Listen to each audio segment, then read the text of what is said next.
आज की ऑनलाइन कक्षा में आप सभी का स्वागत है।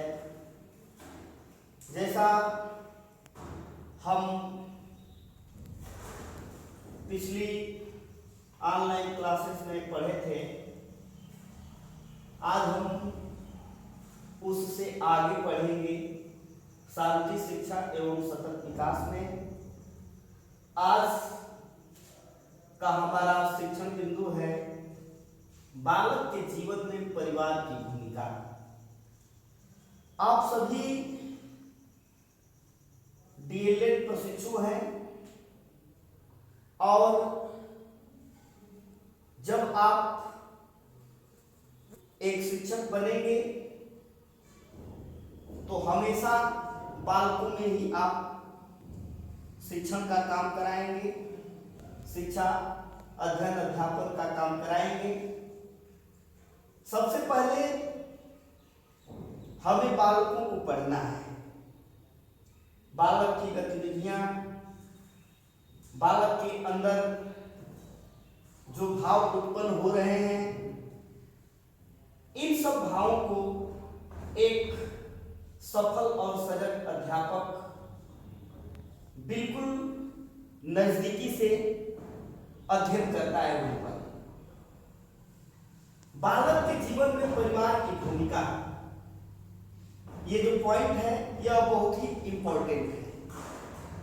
यह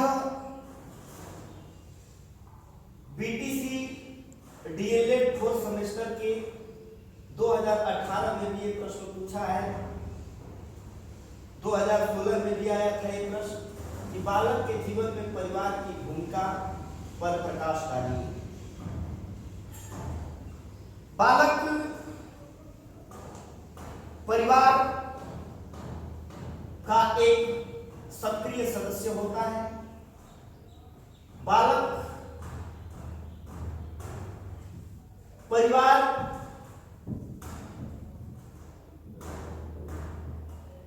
सबसे पहली पाठशाला है। परिवार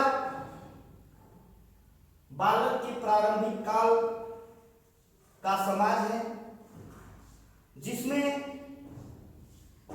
सारी गतिविधियों और एक्टिविटी में परिपक्वता हासिल करता है।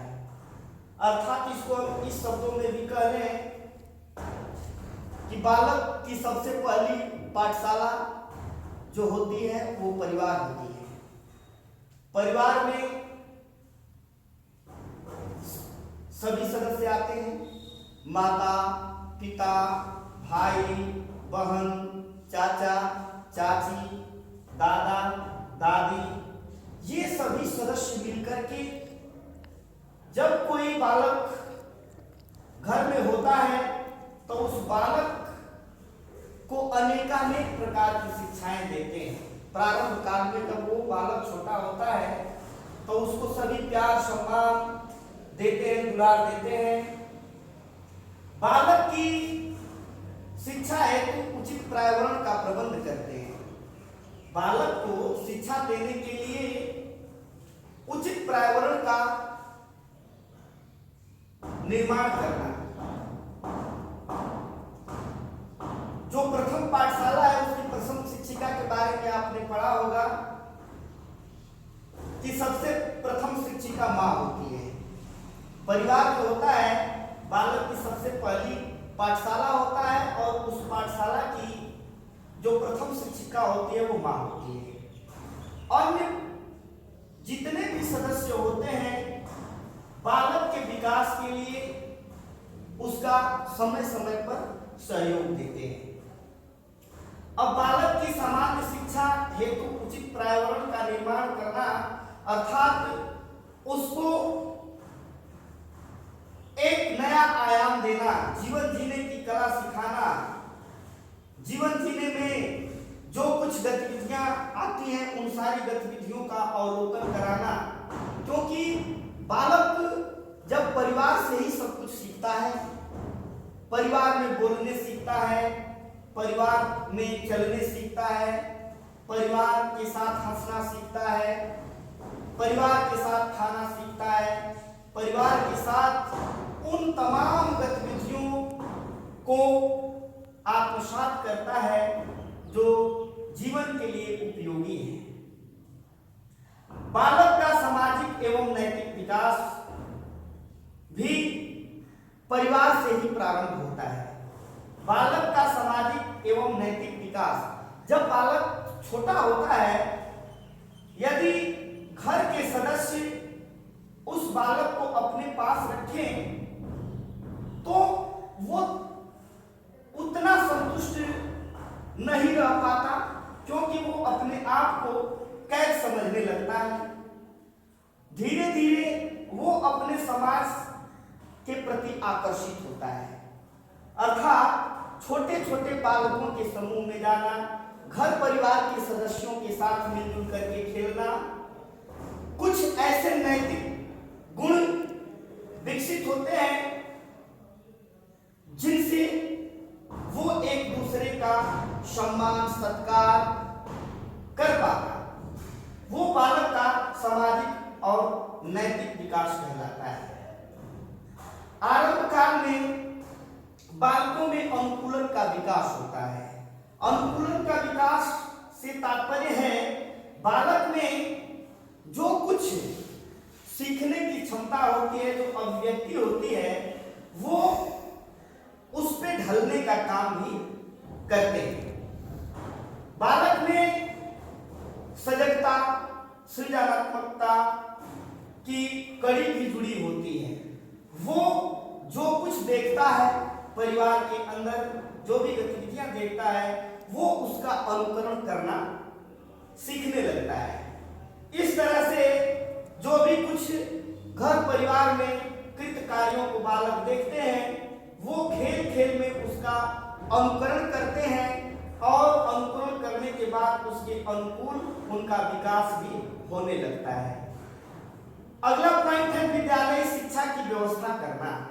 घर परिवार के सदस्य बच्चे को एक ऐसी व्यवस्था देना चाहते हैं जिससे उसका शारीरिक, मानसिक और बौद्धिक विकास हो सके।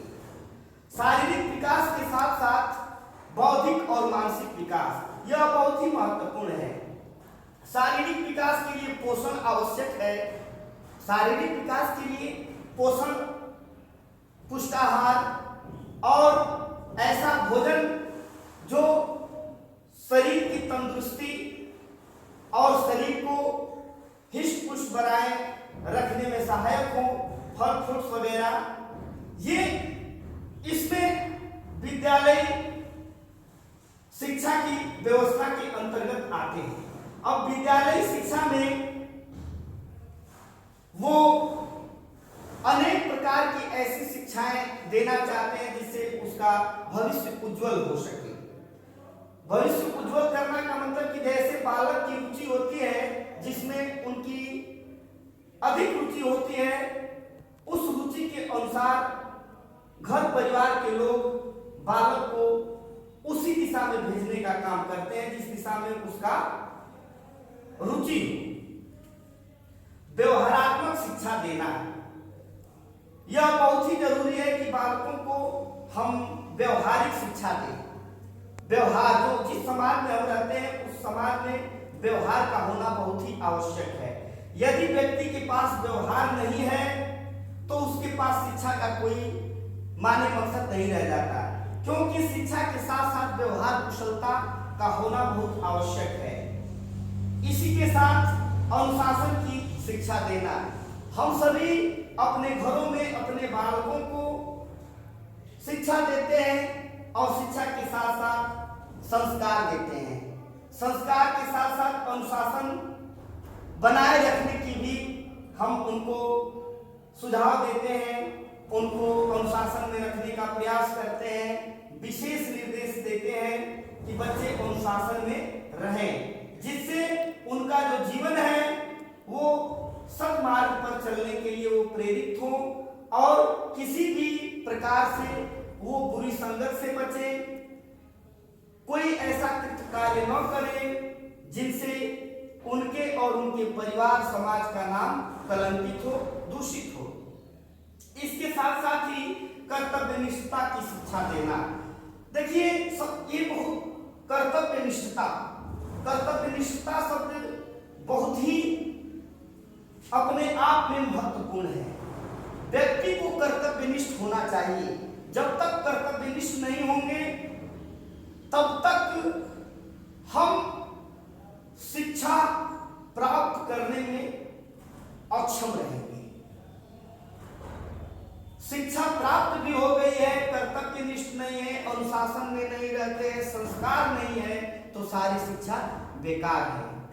इसलिए बालक को सर्वांगीण विकास कराने के लिए परिवार की सबसे बड़ी भूमिका होती है, सबसे बड़ी जिम्मेदारी होती है। और परिवार के सभी सदस्य मिलकर के बालक के सर्वांगीण विकास का जो दायित्व है उसका निर्वहन कर सकते हैं। बच्चों को प्रशिक्षित कर सकते हैं, उनको अच्छी शिक्षा दे करके एक संस्कारवान भारत के निर्माण में अपना सहयोग दे सकते हैं।